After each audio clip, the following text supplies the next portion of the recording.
Tēnā koutou katoa. My name is Paul Blair and I wanted to welcome you on behalf of Infrastructure New Zealand to this, our sixth webinar since the COVID crisis has hit.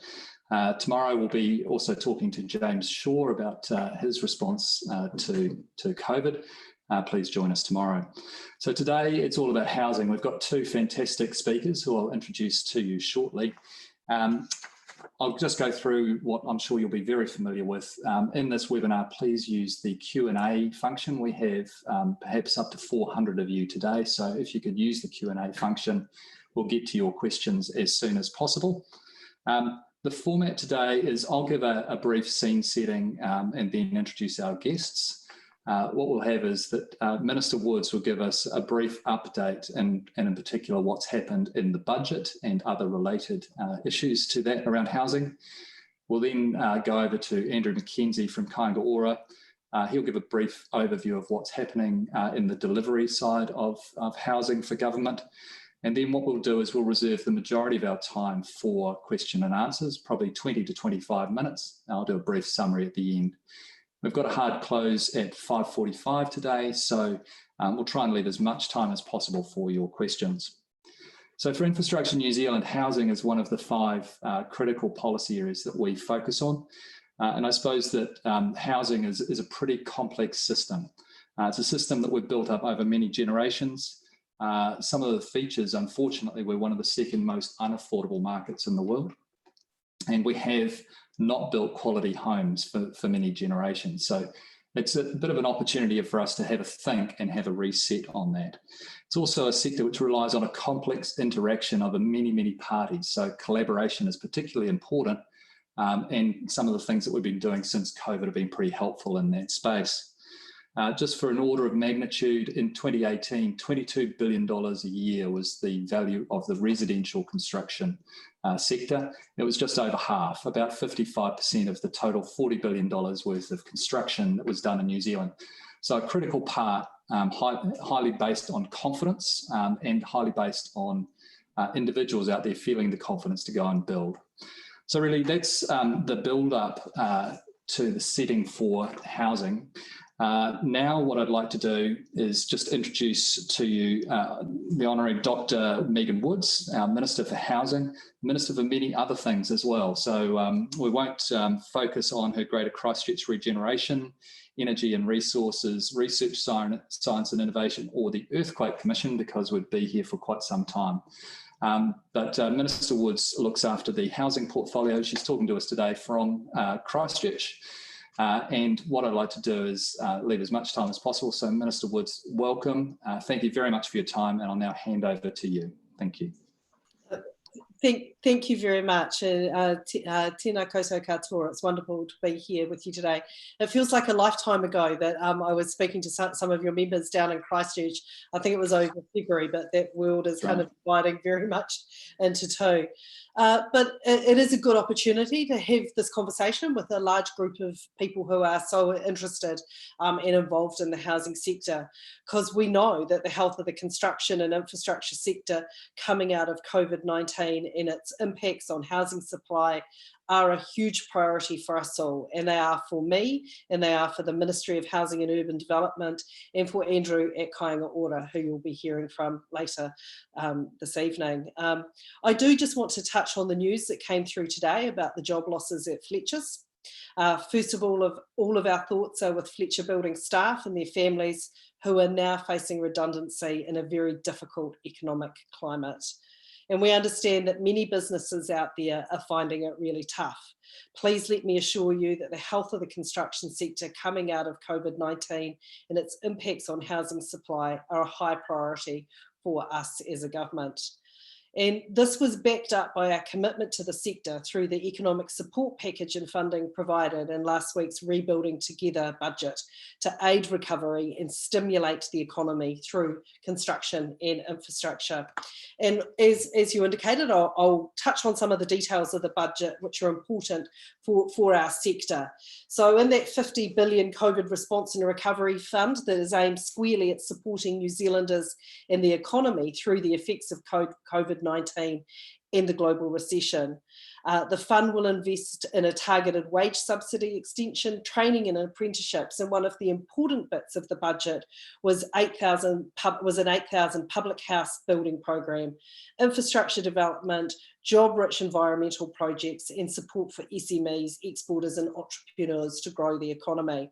It is about creating new jobs and preparing people for new jobs as we rebuild. But delivering an extra 8,000 new public and transitional homes through Budget 2020 will stimulate the residential construction sector, create jobs, and help to reduce our housing shortage.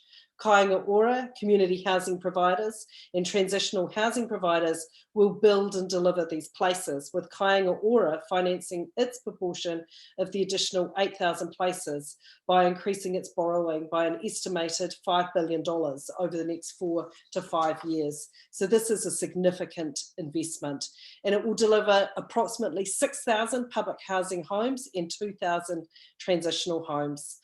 And one of the things to always look for when governments talk about increasing the number of public houses is that the accompanying operating expenditure is there. I'm sure Andrew will back me up on this, that every time that we do build new public houses, that we have to make sure that we've got the operational money funded to fund the income related rent subsidy that sits there that allows us to tenant those homes. So you may have seen in budget 2020 that $570 million was put aside to fund that mechanism, and that's always the important thing to look for when you're looking for public housing commitments. So those extra 8,000 places are in addition to the 6,400 public housing homes currently being built in the pipeline or that we've already delivered, and also the 1,000 transitional homes announced in February as part of the Homelessness Action Plan. One of the largely untold success stories of the Public Housing Build program is that an extra 1,650 extra places are set to be delivered ahead of schedule. So Budget 2020 also provided $100 million of income-related rent subsidy funding to support that. It is satisfying to have to go back as a minister and ask the Minister of Finance for some extra money to fund success. We don't shy away from the fact KiwiBuild hasn't gone in the way that we first envisioned, but one area where we have over-delivered is in the area of our public house build, and I'm sure Andrew will talk about that a bit more. And it is a top priority for us as a government to ensure that New Zealanders have safe, warm housing. So all up, when you tot up all the houses, the 6,400, the transitional houses, the overbuild we've done, it's over 18,000 public and transitional housing places that we're looking to deliver by 2024. 18,000 is a large number of houses. And it is the largest public house building program that we've seen as a country in decades. It's a multi-year investment. And through that means that the construction sector can plan with certainty that there will be secure investment coming from our build program. Means people can retain staff and further enhance the skills in their workforce. The economic impact of more than $5 billion of construction activity will be more significant than that headline figure of $5 billion. It's estimated that every dollar spent in the construction sector has a 1 to 3 multiplier effect in the wider economy. And that's something that we've certainly been looking at in terms of multiplier effects as we've been looking at what are the things that we need to invest in the economy. And Budget 2020 also strengthens our commitment to Māori housing with an extra $40 million to help us tackle the housing challenges that Māori face through our Maihi Māori and Iwi Housing Initiative program. And that's something that Minister Mahuta is looking after. One of the things that I think there's not many silver linings to find out of what we've been through as a country in terms of COVID. But there is one that I'm particularly proud of, and that's the work that the Ministry of Housing and Urban Development did to secure 1,200 additional temporary transitional places for some of our most vulnerable people by working with community housing providers, iwi and Māori organisations. And we are going to fund 1,600 of these places, mostly in motels for those who are experiencing homelessness. Or people that were staying in night shelters and sleeping rough who couldn't safely self-isolate. and the wraparound services that went with them. We did that rapidly, and we were able to do it because of the homelessness action plan that we'd launched in March. But it is not our plan long term to have New Zealanders living in motels. But I think as a country we can be proud that our homeless did have a warm, dry place to safely self-isolate in. In terms of the COVID response, as we've moved to levels 3 and 2 in the COVID alert system, it's great to see the construction sector back and pre-COVID projects starting up again. And one of the key things that was so critical in making sure we could get the construction sector back up under level 3 in the way we could was the response plan released by the Construction Sector Accord, which is focused on maintaining confidence in the sector, supporting jobs and the businesses in the sector, and minimising the economic and social disruption from COVID-19. It resulted in tangible, real action to ensure that the sector could help buoy the economy. The health and safety standards, public sector agencies being directed to pay contractors promptly, procurement guidelines to help government agencies liaise with their construction suppliers, and prompt payments and early release of retentions helped keep cash flowing through the sector. Similarly, guidance was given to government agencies to help them respond fairly and consistently to the legal and commercial issues associated with the lockdown periods. And I think it's a really good example that when you get into a crisis, that actually some of the plans that are formed in peacetime that actually really come into their own. The reason we could do that so swiftly was because we brought people together in that accord and had a way of collaborating and having really, really sound, in-depth and very honest sector engagement. So thank you. I know there will be a number of people on this call that were part of that. But I do acknowledge that these are uncertain times and many of you will have concerns about the future. And the commitment that I want to give you is that we will continue to work with your sector to understand the risks, the scale of the impact, and future options and opportunities. And I think the critical part is that we continue how we did through the lockdown period to engage constructively and honestly and have that really good forum for those discussions. We absolutely recognise the importance of the infrastructure and construction sectors to our economic recovery, and we want to see a strong sector that enables us to unlock urban development potential and ramp up supply of much needed affordable housing for so many New Zealanders. We know that the GFC had a huge impact on this sector, which led to the undersupply of affordable housing being built, and the social consequences of that are still being felt today. And we're determined to use all the levers we have to ensure that this doesn't happen again. The extent to which the New Zealand economy is affected by COVID-19 will depend a lot on what happens elsewhere in the world, both in terms of how effectively COVID can be contained and the flow-on impacts on other economies, which are important markets for us. As we understand more about the extent of the demand shock from COVID-19 and how that plays out in practice, we want to be well prepared to effectively target support. We're talking regularly to key players in the sector to ensure any government support is targeted and effective. That includes Kāinga Ora, banks, construction and development companies like group home builders and large developers, Registered Master Builders Association, the Property Council, iwi investors, community housing providers, local authorities, real estate industry and companies and economists. And I think having this broad range of engagement is going to be really important to us.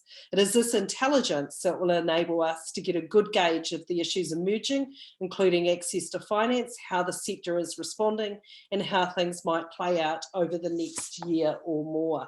And Paul, I very much add your organisation to that list as well, that keeping a strong engagement and making sure that we're getting good intelligence through from you and your members will be really critical to us understanding how we can avoid some of the long-term economic and social consequences we saw come out of the GFC.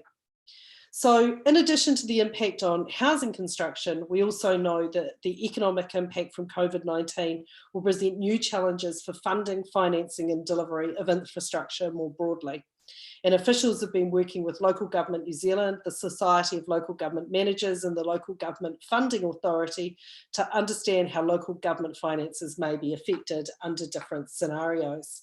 The prospect of declining revenue risk worsening the challenges for debt-constrained councils.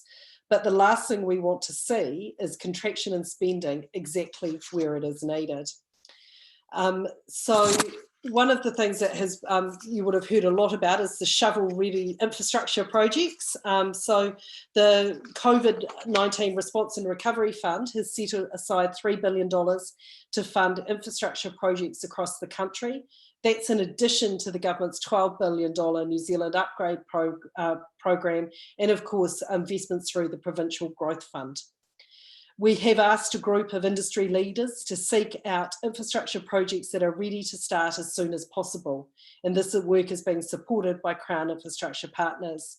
The types of shovel-ready projects being considered include water, transport, clean energy and buildings. They would also have a public or regional benefit, create jobs and be able to start quickly. I think they're the three key criteria. This was a very well subscribed offer. We have to say there were 2,000 applications across 40 sectors with a combined value of $136 billion. So a lot of ideas came through.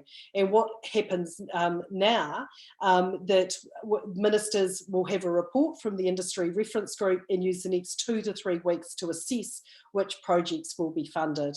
We need to ensure that taxpayer funding is well spent. We need to ensure that there is maximum public benefit from the projects that we have selected. That means not only do the projects need to create and maintain jobs, but they also need to be the right projects in the right places. For example, to unlock urban development and improve social and affordable housing supply. So housing and our public house build has got its own track in the budget, but we are very connected into the shovel-ready project stream of work in terms of what needs to be unlocked in terms of, in some places in terms of land with new roading projects or infrastructure projects that will unlock that. And the Ministry of Housing and Urban Development's place-based approach and the spatial plans that are being developed for the Hamilton-Auckland corridor and in Tauranga, Queenstown and other main centres are a critical guide for choosing the right projects that will catalyse and enable beneficial growth. The other piece of work, which I'm sure will be of interest to people, is the work that Minister Parker is carrying out around the RMA fast track.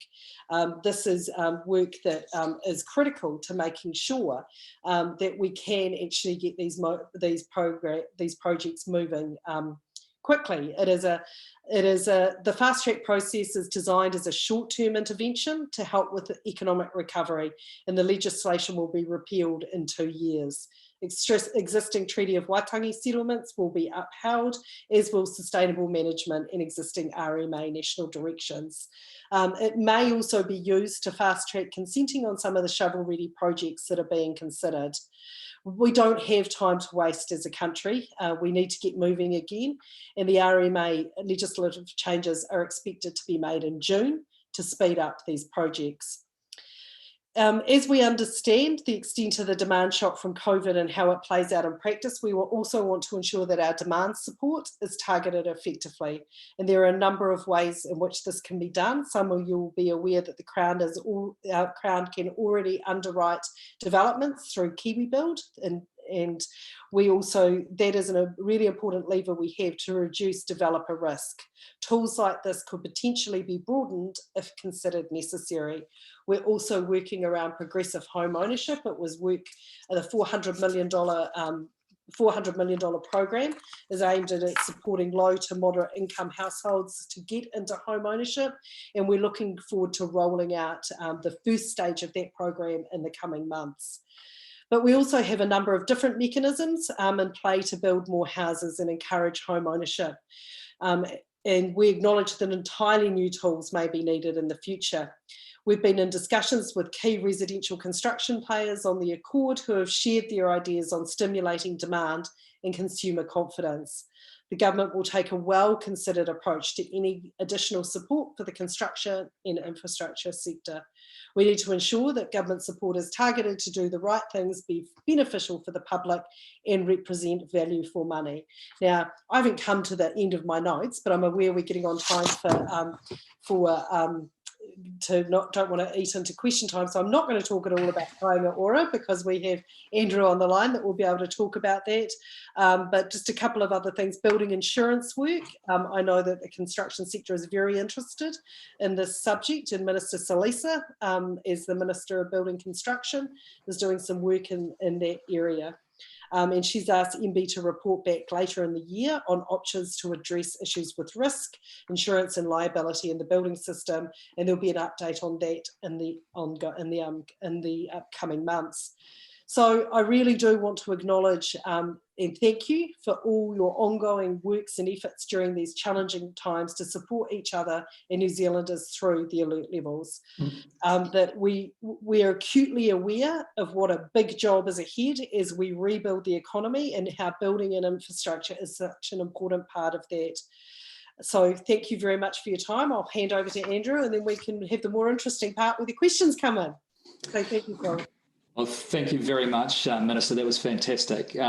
Great to hear some of the urgency in that, and especially your commitment to working with the sector, hearing these views. You covered a huge amount there, and I'm really looking forward to seeing some of those questions coming through. We've already got 10 prior to this and another 6 in there. So without further ado, I wanted to introduce to you Andrew McKenzie. So Andrew is the first inaugural Chief Executive of Kāinga Ora Homes and Communities. He was Chief Executive of Housing New Zealand prior to this for 3 years, and then cut his teeth as CFO at Auckland Council, so understanding the infrastructure side and the council side of this as well. So Andrew is responsible for delivery of the Crown's portion of those public homes and communities, but also has some opportunities in the urban development and land development space that I'm sure he'll update you on. So Andrew, welcome, and over to you. Tēnā koutou katoa. Thanks very much, Paul. As Minister Woods has already said, thank you, Infrastructure New Zealand, for the opportunity to speak with your members, and thank you to those of you who've contributed to getting the construction sector back at work in level 3 and now level 2. Kāinga Ora is the government's delivery agency in the housing sector. We sit alongside the Ministry of Housing and Urban Development, who provide policy advice and direction across that sector. We were established on October the 1st last year, bringing together Housing New Zealand Corporation, who have in various guises been responsible for the government's state or public housing portfolio for the last 80 years. HLC, who were based in Hobsonville Point, doing precinct planning and land development in sites across Auckland and in Porirua and Wellington, and the Kiwi Build unit from the Ministry of Housing and Urban Development. The Minister's focused on the broader sector, so my comments today are really focused on the government work program we have in front of us. Before I do so, though, I just want to touch on the last couple of months and the response to COVID-19. From a personal perspective within Kāinga Ora, it was pretty tough. We have around 3,000 homes under construction at the moment, and we were scheduled to complete just over 1,000 of those by the 30th of June, having already built around 900 across the country this year. So very tough for our team to have to lock those sites up and leave them alone. Our build and development partners were great to work with, really constructive ideas to enable us to appropriately support them in that time, but also get back working. So things like accelerated payment terms and different contractual conditions were able to be quickly put in place and made to work for us as well as for our partners. We did continue to plan and award work during Alert Level 4, so we were really keen to keep the momentum that we built going, so that as we come out of that alert level, on to more work across the country. And we also were really privileged to work as part of some of the sector groups that put together. So just turning now to look at, from Kāinga Ora's perspective, where things are going to be to be delivered over the next 4 years. We've also got a significant land development program of work underway, and there is work we're doing to support the sector more broadly. The budget has put funding streams in place for our home building activity.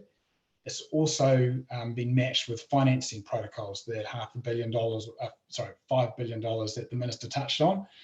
So they're in place and agreed. We are working with the Ministry of Housing and Urban Development on further programs of work. So they have this work, this focused place-based program of work going across the country, looking at where more intervention is required from government. They're also working on buyer support programs, progressive home ownership and things like that, and have a specific work program aimed at Maori and iwi housing. So asset upgrades and renewals, we've got two objectives there. We want to meet our quality standards for housing. Paul talked about a legacy of some poorer quality homes. Our aspiration is that all of our homes meet Homestar 6 standard at least. We're also looking to make as many of our homes as possible accessible for those people with disabilities. They are a particularly underserviced part of our community when it comes to their ability to get into homes that enable them to live lives with dignity and stability. And then there's just renewing our stock. In the next 20 years, there's about 3/4 of our stock, 45,000 homes that effectively have reached the end of their life. We're expecting that we will renovate about 30,000 of them, but 15,000 will be pulled down and replaced, normally with a 3-to-1 uplift in density. So that whole program of work is around $15 to $20 billion over the next 20 years. We're also accelerating programs of work we have around lifting the quality of the homes we have at the moment, both to meet the Healthy Homes Guarantee Act, but also to meet our own internal standards about how we support our customers better. So our planned maintenance program, we're looking to double the size of that. That's a couple of $100 million a year. We've also got a couple of $100 million a year that we need to spend on heating devices and insulation upgrades. So again, we're trying to make them all happen faster than was previously planned. And finally, our renovation program, we've been piloting that for the last 18 months. We're looking at how we accelerate that and move very quickly to that approximately 1,500 homes a year that we'll be doing that work on. As the Minister has noted, when it comes to adding homes, the government is funding an additional 2,000 transitional homes and 6,000 public houses. That's in addition to all of that other program that was already in place. The number to be delivered by community housing providers and Kāinga Ora will be determined by MHUD, Ministry of Housing and Urban Development. Previously, they've used a 70% Kāinga Ora, 30% community housing provider split. So we're looking at around 7,000 additional public housing spaces, and of the 3,000 transitional spaces that have been announced both in February and in the budget, a couple of thousand of those as well over that 4-year period. When we do look at that, there's 9,000 homes to build in the next 4 years. When we pull down houses, we're obviously having to replace them. So the total program, we think, will be in the order of 3,000 homes a year. So it's a pretty substantial build program, an increase from the circa 2,000 we were planning this year, around 50%. Now, those homes aren't just going to be in Auckland or Wellington or Christchurch. They're going to be built right across New Zealand. There is demand present for public housing in all cities and towns, not just those 3 major metropolitan centres. So it is not just a story of the big cities, it's actually right across the country we need to build more public houses. In the land development area, we have 7 major brownfield sites across Auckland and Porirua and Wellington, with up to 20-year land redevelopment programs going on there. The programs begin with a really significant level of community engagement and design input. Because the brownfields, there are people living there who have very close ties to those communities, often going back generations. And as we work through, we have to be very sensitively work with them to acknowledge their ownership of those places, so that as we regenerate them, it's appropriate for them, so that they don't effectively get moved out, gentrified out. Those 7 brownfield sites, where previously we had around 11,000 homes on them, we're expecting that there will be over 40,000 homes built on that land. We'll pick up around 14,000 of those for public houses. We need to replace the ones that we pull down, but also get some more in those areas. The civil works on that land is done via the Piratahi Alliance in Auckland. And that's a spend of about $100 million per annum for 10 years. We're also going to the market in Wellington shortly to find out exactly who'll be delivering our Wellington program. We sell ready-to-build super lots as we work through locations, development agreements in place that include commitments to urban design standards, timing, and affordable housing. I mean, one of the things that as we work through this, we're having to deal with are some pretty significant land contamination and infrastructure deficits that are a legacy of building in the past and the way we approached the suburbs of the 50s and 60s. In terms of broader sector support, just quickly, we provide developers support with the Kiwi Build underwrite. We also have land sale payment terms, which we provide to help people to get that land developed, and a multi-year land sale program to give people a pipeline of land that they can plan their businesses around. For buyers, first home grants, first home loans, kainga whenua loans, some of the products we offer. For builders, Kainga has moved in the last couple of years to multi-year large volume, effectively take or pay contracts with state house builders, our maintenance and our materials. We've got confidence, funding in place, financing in place that we can go out and commit to our builders that we will use their services for a long time. What we're hoping is that will then enable them to invest in their businesses, invest in people, apprenticeships, etc., with confidence. We've also been piloting off-site manufacturing methods across the country, trying to support the manufacturers and builders to get through the Building Act processes they need to then invest themselves. We're partaking with a lot of focus on apprenticeship support programs. They're all part of our construction and maintenance contracts. And health, safety and wellbeing is a big issue that we're trying to get ahead of. The Mates in Construction is another initiative that some of you will be familiar with. I know we're a bit pushed for time, so thank you for the time that we've had, and I'll hand back to Paul. Thanks very much, Andrew. It's a bit unfair to ask you to shove that all into a short period of time, but we do have lots of questions. So maybe, Minister, this is perhaps more an integration one. What thought is going into ensuring that we can also get affordable housing, but also not overly rely on cars and take carbon out? More an integration, perhaps, question about urban form and integrating with transport plans. Very much. And it is the Ministry of Housing and Urban Development. I think that what we've done as a government is bring those things together, that actually we do need to be planning our cities for the 21st century to make sure that we are thinking about public transport, that we will in the future have communities where people don't want to be as reliant on cars, and if we have thinking about where that sits alongside major transport hubs. So it's integral to the planning we do, and I think the fact that we brought them together in one ministry shows the way we see them in lockstep. Fantastic. And Andrew, in terms of buying Kiwi made, there's sort of a bit of a groundswell there. There's also some discussion that you made about off-site manufacturing. Are we actually going to value Kiwi made stuff? What do you need to value it in your purchasing decisions? Yeah, so there is, the government's procurement rules have a social procurement framework that we work to, which does include putting a premium, if you like, on the value you get out of supporting New Zealand people to be employed. So that is already part of the framework that the government have put in place. With off-site manufacturing, it's a little bit hard. We've got this immediate demand, and we don't have large-scale producers out there available to us within New Zealand. Now, that's changing. We're working with people to give them the confidence to invest, and I know the Minister has been working with some other providers who are looking at investing in New Zealand pretty substantially, and again, our role is to support that to happen. Fantastic. Probably a second question about the communities part of your mandate there, Andrew. So hearing around the traps some concern about the fast track RMA approach and how you bring communities along to the vision and how you involve them in the vision. So how are you thinking about that?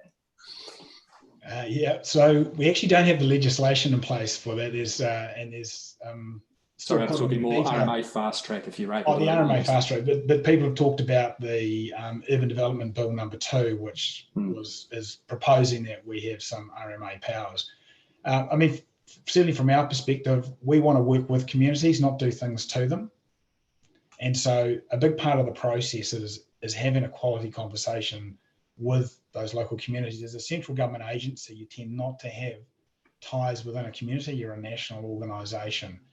So part of what we need to do as an organisation is develop the capability and the people in place to understand and work with communities about what they want. The RMA is about balancing up a whole lot of factors. If we forget about the process, and if we are going to be involved in those processes, then it is about making sure we don't do things which are a blight on society. You touched on poor quality homes. And there are other things which you can do which make a place far worse to live in. And so we need to respect that. Yeah, fantastic. Well, on that, I am going to jump in. Sure. That I've lived in Christchurch for a decade, where we have had special powers as we've gone through the recovery. And I'm very conscious that it is a balancing act. And I think everybody who sits around the cabinet table understands that it is a balancing act, that we do have to be doing things that are in the best interest of the community. I think really what we're saying, if everyone's really honest, that everyone's been talking about the need for reform of the RMA.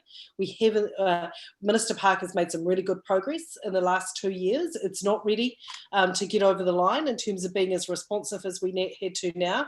I mean, we'd all hoped we would have had the RMA reform perhaps through a few years ago.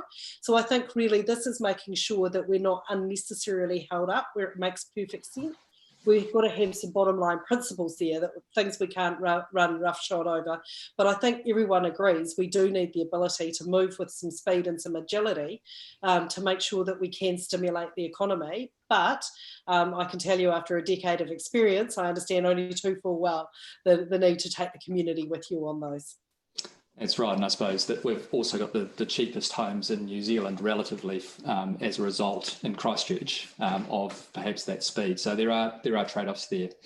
Perhaps a follow-up on that is one of the things, in addition to the RMA, is the government procurement rules, which have been changed. Are you thinking about, Minister, anything about speeding up those procurement rules and approaches in the housing space? Well, actually, this would be an across government kind of approach to procurement. So that is something that we're looking at in terms of our own procurement around sort of. Andrew talked about some of the stuff around the kind of the social procurement aspects that sit in there. We do want to make it as simple and as painless a process for everybody, but we also need to make sure it's a robust process, that everyone gets a fair chance. And that it is an open, transparent and fair process that people can go through as well. I don't think anyone wants to get to a situation where they think it's about who they know rather than having a clear and transparent process to go through. Sure. I see that we've got some questions here, Andrew. I think you touched on it about housing in the regions. There's one in particular from Taranaki. So just a shout out to Taranaki. So well done, Neil. Do you want to give a bit more colour behind that? Yeah, sure. I mean, so when you look at the housing register, which MSD maintains, so people in need of housing go to Ministry of Social Development to see what support they can get. And they'll determine whether they give them accommodation supplement or whether they put them forward to go into a public house and get the income-related rent subsidy. When you look at that and where it is, the demand for homes is right across the country. So in places where you may not have associated there been a lot of people with a particular issue, we're now having to build homes. So we're as an organisation for the last couple of years, we've been building homes literally from Kataia to Bluff because there is demand for people to have a quality home, to give them a bit of stability in their life right across the country. And the homes the minister's talking about, which you talked about with the additional 8,000, that demand is right across New Zealand. One of the things that we know is that when it comes to the issues and the solutions for housing shortages, it is also quite localised. So the solution in Kataia to solve some of the issues there will be very different from the solution in Queenstown or in Dunedin, as an example. So one of the things that we in the Ministry of Housing and Urban Development are doing is working closely with the community leaders in those places to understand precisely what's driving the demand, and then producing homes and solutions for homes with different groups in those communities that are right for that locality. Just Minister, on that, sorry, sure. Paul. There's an instrument, I think, Andrew, it's called the Public House Build Program. Yeah. That was due to be updated at the end of this year. We're bringing that forward, obviously, because of the additional houses that are being brought on, and that does get down to the nitty-gritty of how many bedrooms do you need, where they need to be, that kind of thing. So that work is being accelerated and brought forward to work out exactly where demand. But as Andrew said, not the supply that's needed in different places in terms of whether they're 2, 3, 4, 5 bedroom places. We need to match that to the demand and projected future demand in areas as well. Yeah, I mean, I'll give an example. Hamilton demand has gone up 2/3 in the last year. So there's, about 1,000 homes that we need to build in Hamilton, and that would not have been the target, as the minister said, that would have been set 18 months ago when that public housing program was developed. So there is been a lot of change and demand right across the country, and we will be building homes as well as renewing them right across New Zealand for the next 20 years. So, Minister, a question here on, in addition to or different to building homes, have you got any thoughts on the wider system about people are looking for sort of affordability and security of tenure? So have you got thoughts on other shelter options and models out there in MHUD's view? Yeah, so this is a separate work stream that falls under Minister Whāpoi as the Associate Minister, the stuff around residential tenancies. And this is about actually ensuring that people have safe, warm, safe, dry homes and places that they can make homes, that there is some security of that tenure. This goes very much kind of to our wellbeing approach. We want, regardless of whether you own your own home or rent your home, that you can have some certainty that your kid's going to be able to stay in the same school and not constantly move around, and all the positive outcomes we get. So that's been very much a focus for our government, of making sure that regardless of the tenure of the house, that people have a place to call home. Fantastic. Time for one more, so I'm going to borrow the last one again for you, Minister, and this is more in Minister Salisa's portfolio, but in the risk, insurance and liability work that I think Minister Salisa is having a look at, is there any consideration of dropping or changing the joint approach to liability there? That's one of the barriers to councils getting building consents out quickly. Look, there's a range of things being considered in there. I'm not going to answer on her behalf. I think that would be unfair. I've seen versions of papers, but I'm not sure where her current thinking's at. But I'm sure if we put that question to her, she'd be more than happy to give people an update. Yeah. Well, look, I'm very conscious that we're reaching the end of our time here. We probably haven't got through quite all of these questions, but I think that gives you a fantastic pulse check from the industry. I just wanted to say thank you to both of you for being so open and engaged with our members. This is an area that's critically important to New Zealand.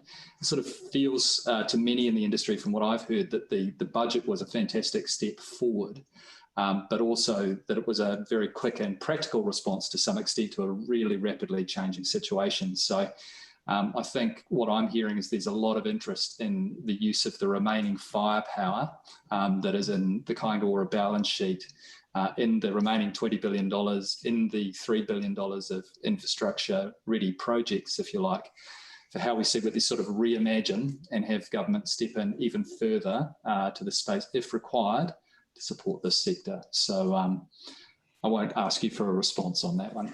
But thank you very much indeed, Minister and Andrew, for your time. Thank you to our members for joining, and please join us again tomorrow for our next webinar. Thank you very much again. Thank you, Paul. Thank you, Minister. Thank you.